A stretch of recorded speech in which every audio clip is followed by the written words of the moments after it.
Mi-temps du côté de la Tanzanie entre les étalons du Burkina Faso et les fauves de la Centrafrique.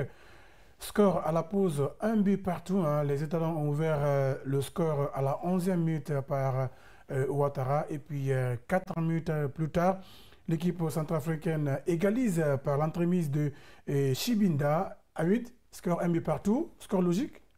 Ouais, c'est ce qu'on a un peu brossé avant le début de cette rencontre. C'est un match un petit peu équilibré. Même si à la surprise générale, c'est plutôt les Centrafricains qui dominent la partie.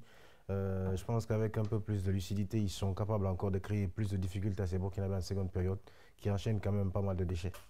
Et coach, tactiquement, quel est le schéma que ces deux équipes ont pratiqué pendant cette mi-temps et ça a été profitable à qui, à votre avis?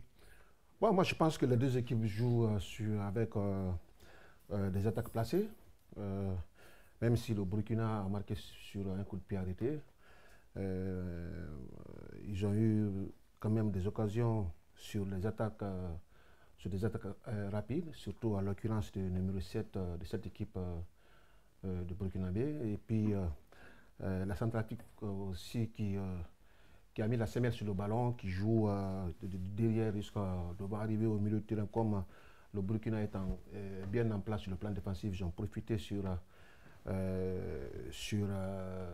des espaces pour exploiter les attaques rapides pour pouvoir... Beaucoup physiquement. Après, ils ont aussi beaucoup physiquement. Après, ils ont aussi une très forte présence au milieu de terrain. Ça fait que les Burkinabés ont du mal à lier, hein, à faire la liaison entre le milieu de terrain et l'attaque.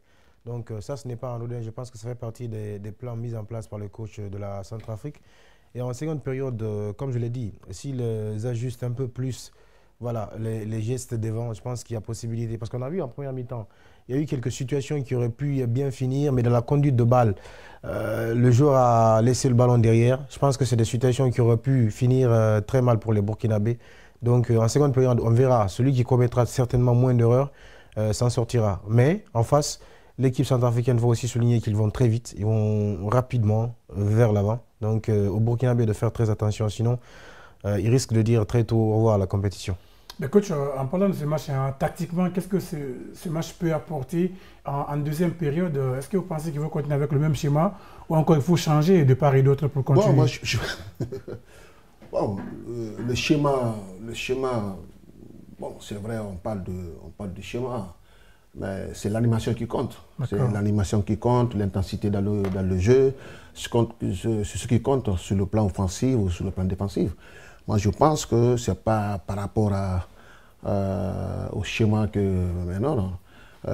On peut jouer à 4-3-3 et puis l'animation, on se retrouve avec 4 ou 5 devant. Donc ça dépend de ces animations-là.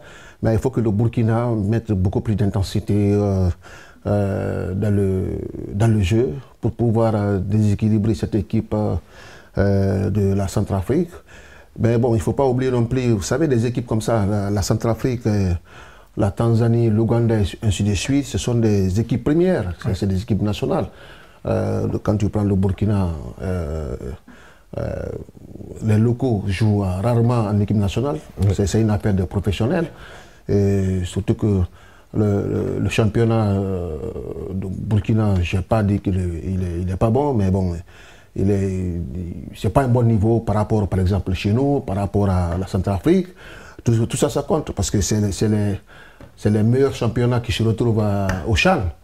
Je pense que il faut que le Burkina mette beaucoup plus d'intensité pour pouvoir déséquilibrer cette équipe de la Centrafrique, surtout sur les côtés. Bien, en tout cas, à ce rythme, Hamid, hein, vu que le Burkina avait perdu son premier match contre la Tanzanie, le Burkina doit faire beaucoup plus d'efforts pour essayer de gagner cette rencontre, parce que même un nul, ça va être très compliqué pour la suite de la compétition. Absolument. Et surtout faire des efforts, ça c'est évident, parce qu'il reste encore 45 minutes. Mais surtout être blindé en défense. Vous avez vu, au bout de 4... Ils marquent. Oui, ils marquent à la 11e et puis à la 15e minute, ils prennent ce but. Au bout de 4 minutes, ils encaissent un autre but. Déjà, ça fait le troisième but encaissé dans la compétition. Je pense que ça, ce n'est pas un bon signe. Dans un groupe où on sait très probablement que les différences de buts vont compter pour départager les équipes à la fin de ces phases de groupe-là. Donc je pense que fournir des efforts devant, c'est bien, créer des choses, mais défensivement surtout, il faut essayer de blinder suffisamment. Donc devant aussi, on a besoin de plus de justesse technique. À part Nasser qui a été très juste devant le but, le set dont il a parlé, c'est un gamin qui se débrouille très bien, qui est très technique. Donc je pense que si lui, il prend le jeu à son compte et qu'il envoie certains services à l'attaquant Nasser Ouattara de Vitesse FC, ça va permettre à cette équipe du Burkina peut-être de reprendre les avantages dans cette rencontre. Mais ce n'est pas chose aisée parce que comme on le dit, la Centrafrique joue aussi regroupée, mais joue rapidement surtout. Écoute, à ce niveau, hein, et si vous étiez là dans les vestiaires, quel était votre discours de part et d'autre, vu que le score c'est un but partout, c'est quoi le discours que le coach ou les deux coachs doivent tenir dans les vestiaires pendant la mi-temps? Vous savez, aujourd'hui, au plus haut niveau, c'est l'intensité qui prime, que ce soit sur le plan offensif ou sur le plan défensif.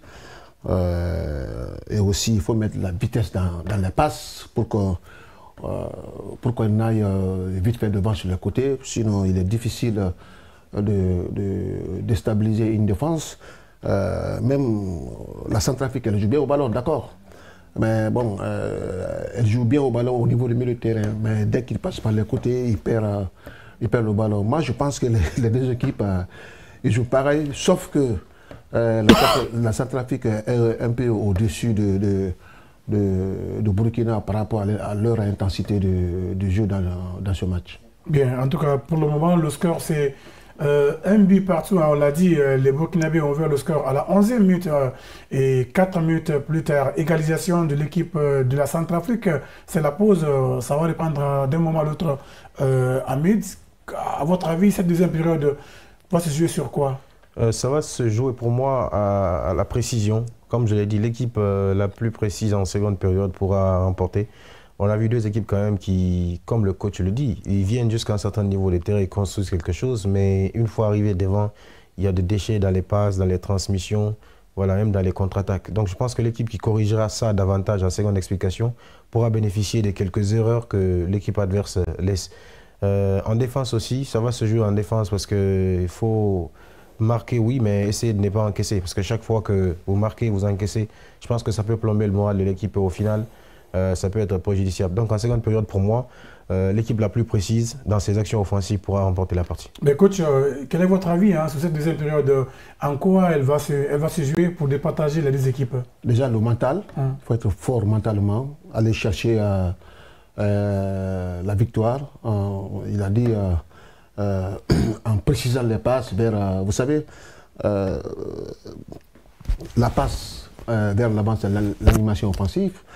Je pense que c'est une des clés de ce match. Et, il faut être fort mentalement. Et aussi, les équipes sont bien préparées aujourd'hui sur le plan athlétique. On a dit au début, le Burkina va avoir un peu plus de rythme par rapport à la Centrafrique. Peut-être qu'en deuxième mi-temps, on verra cette équipe de Burkina qui va monter en intensité. Mais bon, attention par rapport à ce que la Centrafrique nous a montré en premier peu. Il risque aussi de monter d'un cran sur le plan mental et sur le plan physique. Et puis, je voulais aussi rajouter ça. Je pense qu'on verra aussi à l'œuvre les entraîneurs pendant cette seconde explication. Parce que j'imagine que chacun a pris note de ce qui n'a pas bien marché pendant la première explication. Maintenant, voilà, celui qui réussira aussi à faire les changements justes pourra peut-être prendre le dessus sur son homologue. Parce que ça peut se jouer parfois à ça. Oui. Il y a 2-3 joueurs, par exemple, qui ne sont pas dans le même tempo ou des postes où ça ne va pas vraiment. Je pense que les entraîneurs sont capables de faire des petites rectifications à ce niveau-là et voilà, changer totalement le cours du jeu. Est-ce que vous êtes surpris de la performance de l'équipe de la Centrafrique qui est quand même à sa première participation à cette compétition face à une équipe quand même expérimentée qui est à sa 4e participation au CHAN? Bon, niveau technique, je peux dire oui. Je ne m'attendais pas à ce qu'il soit aussi juste techniquement, construire de jeu rapidement et ainsi de suite. Mais niveau physique, ça non, je ne suis pas surpris par l'intensité qu'ils mettent, par l'engagement qu'ils mettent. On a eu les échos du match qu'ils ont opéré face à la Guinée. C'est une équipe très engagée. Face au Cameroun, pendant les éliminatoires, c'était pareil. Les Camerounais ont été surpris de voir à quel niveau ils affichaient. Mais techniquement, être aussi bon dans la construction du jeu, aussi rapide dans les transitions, je ne m'attendais pas à un tel niveau et je ne m'attendais pas non plus à ce qu'ils terminent la première mi-temps avec la possession à leur faveur. Mais coach, votre avis là-dessus? Non, aujourd'hui, il sur faut le pas... niveau de l'équipe centrafricaine qui est en train aujourd'hui, de montrer de très belles choses quand même. Aujourd'hui, il ne faut pas négliger les petits pays. Les petits pays se développent.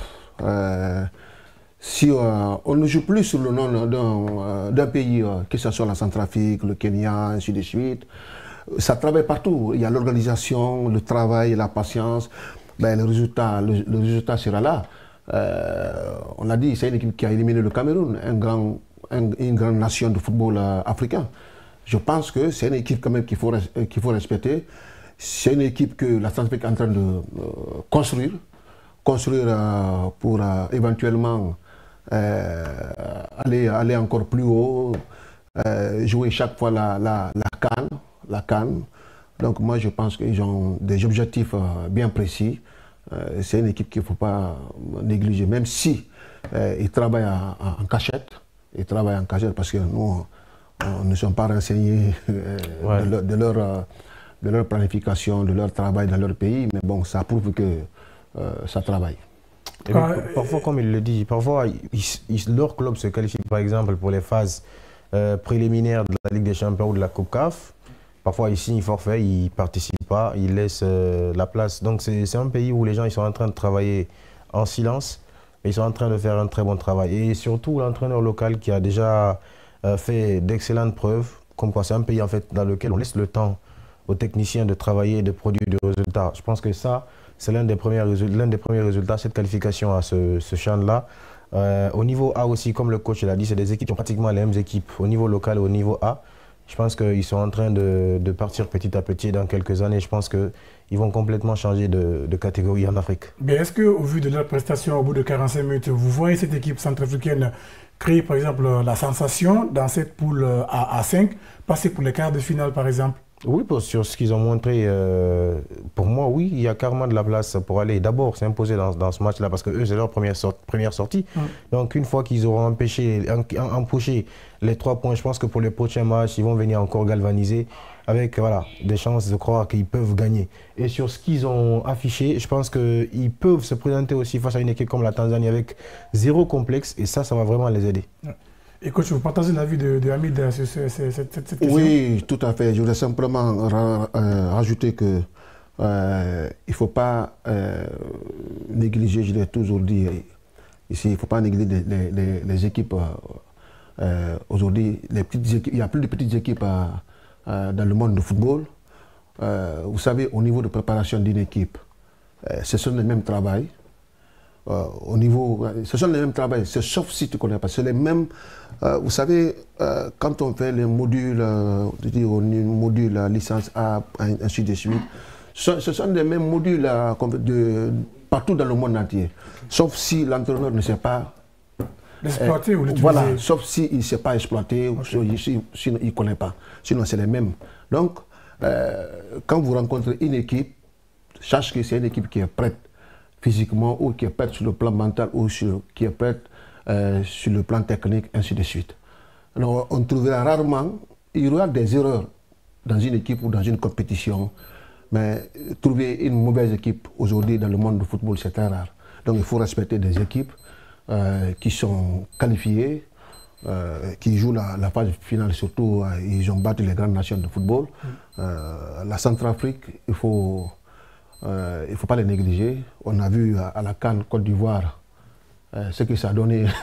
Il y a eu beaucoup de surprises quand même. Il y a eu beaucoup de surprises. Surtout. Voilà. Donc, ça va être pareil aussi. Donc, il ne faut pas enterrer la Centrafrique. C'est une très bonne équipe. D'accord. En tout cas, on verra tout ça, Hamid et Bangoura. On verra au cours de la deuxième période qui va démarrer dans sous peu. On voit déjà les deux formations qui sont en train de se préparer pour la reprise de cette seconde période. Hamid, vous pronostiquez en faveur de qui entre ces deux formations pour la victoire finale? Je pense que le cœur va un peu l'emporter, le cœur ouest-africain. Donc je vais pour le Burkina. Le Burkina Faso, chez vous. Bon, moi, mon statut ne me permet pas de pronostiquer quoi. D'accord. Voilà. D'accord. En tout cas, on va repartir du côté de la Tanzanie pour suivre la deuxième période entre les étalons du Burkina Faso et puis l'équipe des Fauves de la Centrafrique. Pour le moment, le score à la pause, c'est 1 but partout. On sera là en deuxième période pour débriefer toute cette deuxième partie avec mes deux consultants.